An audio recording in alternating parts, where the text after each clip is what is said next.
Sunday's NFC Championship game is almost here, and we're going to continue to preview this game between the San Francisco 49ers and the Philadelphia Eagles on today's show. We'll sprinkle in some of your questions and your super chats on top of our analysis, but before we get started, just want to thank the Fly Eagles Fly family for supporting us here on Eagles Now. We were able to surpass 40,000 subscribers. This is a huge milestone in what we like to do, and the fact that you're responding so well to it, it's certainly humbling. And if you haven't subscribed, do so right now for free daily shows on the Philadelphia Eagles year-round. A reminder, join us for our pregame show for our watch party on Sunday. It all kicks off 1:45 p.m. Eastern. That's an hour and 15 minutes prior to kickoff, live on Eagles Now. We're also going to be live on the 49ers Report for a simulcast and dual stream because we thought, okay, 49ers, Eagles. It's a great matchup on the field at the link between two teams who are two of the best overall rosters in the National Football League. We might as well pit the 49ers Report against Eagles Now to have a competition here at Chat Sports. Subscribe and join us. It is going to be a blast and the best place to be outside of being at Lincoln Financial Field. And speaking of the link, it's going down on Sunday. Kickoff slated for 3 o'clock Eastern time. Philadelphia still 2.5-point favorites, but the over-under has actually increased. So a lot of money on that end. It's gone up from 45.5 to 46.5. The weather in Philly on Sunday expected to be pretty good, between the 40s and the 50s all throughout the afternoon. A beautiful day that I really like because it allows both of these great teams to be on a level playing field. As for how the Eagles got here, it's been an awesome journey, and it's the best regular season in the history of this great franchise. They started off 8-0, had a franchise record 14 wins. They won the NFC East, locked down that number 1 seed, and in the divisional round, they beat the New York Giants 38-7 in what was a bloodbath in primetime in South Philly. On the other sideline, it's San Francisco, who didn't get off to the hot start that Philadelphia did. In fact, San Francisco came out of the gates tripping. They lost week 1 against Justin Fields and the Chicago Bears. They lost week 3 to the fraud Russell Wilson and Nathaniel Hackett. Then they lost a couple of weeks later to the Atlanta Falcons, got blown out the following week by the Kansas City Chiefs, but from that point on, they have not lost. A total of 12 games in a row for the Niners heading into South Philly, clinched the NFC West, that number 2 seed, and in the playoffs beat the Seahawks and the Cowboys. And this is a matchup between Philly and San Francisco. South Philly against Silicon Valley against the Broad Street Bullies, that features so much incredible talent. And as an overall football fan, you have to be really excited about this, because at this point and this juncture of the regular season, you want to see the top 2 squads face off. And that's what we're getting in the NFC. And I called it months ago when I said the Niners, Eagles on a collision course to get to this point. Two of the most successful organizations in the sport, as Philadelphia's made it to the NFC title game 7 times over the last 21 years. For the Niners, their 6th trip to the NFC title game since 2011, and these rosters are chock full of premier players. It's almost like you're playing in a Madden Super Bowl. Trent Williams, Christian McCaffrey, Deebo Samuel, Brandon Ayuk, George Kittle, Nick Bosa, Fred Warner, Dre Greenlaw, Talanoa Hufanga, Jimmy Ward, just some of the players who headline that Niners roster. And then for the Philadelphia Eagles roster, Jalen Hurts should win MVP this year, in my opinion. He probably won't because the nation is hating for some reason. Miles Sanders, more than 1,000 yards on the ground. A.J. Brown, nearly 1,500 receiving yards this year. Skinny Batman, Slim Reaper, Devonta Smith would be a number 1 wideout on many other teams across the NFL. He's more of a 1B on this roster. Dallas Goedert right up there with George Kittle, in my opinion, as 2 of the best all-around tight ends in the league. Blocking, catching, picking up yards after the catch. Jason Kelce, Lane Johnson, future Hall of Famers. Hassan Reddick had 16 sacks in the regular season, 17.5 in 18 games this year. Brandon Graham is a Philadelphia OG and legend, a career high in sacks for him. And Darius Slay, an all-pro caliber cornerback. So let's go back to this question. Have you had a change of thought? Have you had a change of heart over the last few days? Who you got in this game on Sunday? Eagles, Niners. Let us know down below in the comment section. We'll sprinkle in some of your questions, and we'll get back to our analysis. This one coming in from Justin. How do you think the first quarter will go? Eagles get out to an early lead or an evenly matched game till the end? I actually think that while Philadelphia started hot, white hot, in many games this year, this is going to be more of a closely contested game where I think each team tries to feel each other out. Now, it won't surprise me if the Eagles go right down the field on the opening drive, if they try to take some shots against the San Francisco defense. I will say this about the Niners defense. They've been prone to giving up long drives early in the game before settling down and making adjustments. That has happened in each of their prior 2 playoff games. Either way, whether the Eagles get off to a hot start or San Francisco, I think that this game is going to be, to your latter point there, Justin, an evenly matched one. Ryan Rowe is certainly somebody who comments on all of our videos, so he is our commenter MVP this year. Shout out to Ryan and congratulations to you. How do the Eagles go from covering George Kittle, Christian McCaffrey, and Brock Purdy? And you also have to throw in Brandon Ayuk. You also have to throw in a plethora of weapons like Elijah Mitchell on that roster. How do you cover them? You have to hope that you can get home with your front 4. And if you don't, then it's going to be a long day. If you get pressure on Brock Purdy, it changes the entire game. Because then the Niners become a one-dimensional offense because Shanahan is not going to want to call plays in which Brock Purdy has to take a risk and maybe turn the football over that could change the tide of this game. You get home with 4, and some of the coverage on the back end becomes a lot more easier. John Galt, another real one. Is Jalen Hurts at peak health? He even admitted that he's not. He said, no, I felt better before, but it doesn't matter. We got to get the job done. I love that mentality, and that mentality has really been constant and contagious across the entire Eagles locker room.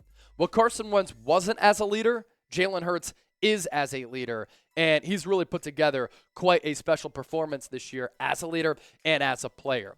More matchups to get to here as we continue to preview this star-studded matchup.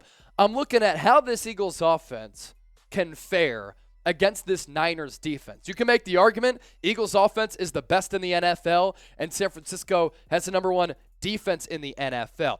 Who's going to rise up to the occasion? The talking points are going to be aplenty as to who wins this matchup after the game. Points per game, Philadelphia checks in at number 2, averaged nearly 29 points per game this season. Yards per game, 3rd. Points per play, 3rd down conversion percentage, 3rd. San Francisco's defense, as we're about to show you, not great on 3rd down, so that could be a key element to this game. 4th down conversion rate, same can be said to that last point. Eagles, 4th down conversion percentage, nearly 69%, 4th in the NFL. And then another big one here, red zone scoring percentage, turning those red zone trips into touchdowns. This means that every time the Eagles have gotten inside the 20, they've scored a touchdown 69% of the time. That's an outstanding number, Touchdowns per game, 3.6, that's number 1, and yards per rush for the Eagles, 4.7. So you pit that up against what the Niners do defensively, and these two styles really clash in an epic way. Points per game for San Francisco, number 1. Yards per game, number 1. Points per play, number 1. Big thing here, 3rd down conversion rate in the regular season, San Francisco 16th. Eagles, one of the best teams. Red zone scoring percentage, 20th in the NFL. But the 49ers, as the Eagles do score a lot of touchdowns, San Francisco doesn't give up a lot of them. Opposing touchdowns per game, less than 2. That's number 3 in the NFL. They're 2 against the rush, 2 against rushing yards per game, all led by Nick Bosa's 18.5 sacks. Now we're going to continue to take your questions and break this game down, but first, Philadelphia Eagles Now is presented by Magic Spoon. $5 off your purchase if you head to magicspoon.com/chat. Say goodbye to sugary processed cereals and hello to delicious, nutritious options that will power you throughout the day. Magic Spoon is the perfect choice for anyone looking to start the new year off on the right foot with a variety of flavors to choose from like cocoa, fruity, frosted, and peanut butter. You'll never get bored, and with only 140 calories per serving, it's a guilt-free breakfast option. But the best part, Magic Spoon is packed with 13 to 14 grams of protein. And get this, 0 grams of sugar, making it the perfect choice for those following a keto and gluten-free diet. And with 100% happiness guarantee, you have nothing to lose by giving it a try. Order your own personalized Magic Spoon variety pack and save $5 by using the code CHAT at magicspoon.com/chat or by scanning the QR code that we always show you. Trust us, you won't regret it. Start your day off right with Magic Spoon. Now, let's continue to chop it up here. Talk Eagles, talk Niners. 231 people watching live right now, 73 likes. Make sure you hit that thumbs up icon, like the video if you're enjoying today's show.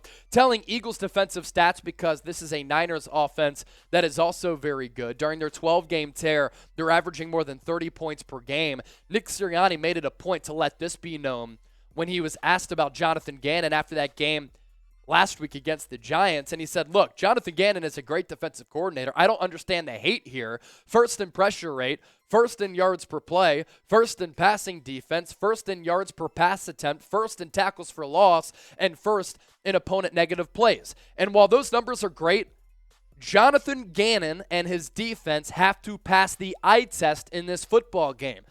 They have feasted upon bad offenses in the NFL. They have struggled against quality offenses and good quarterbacks in the league.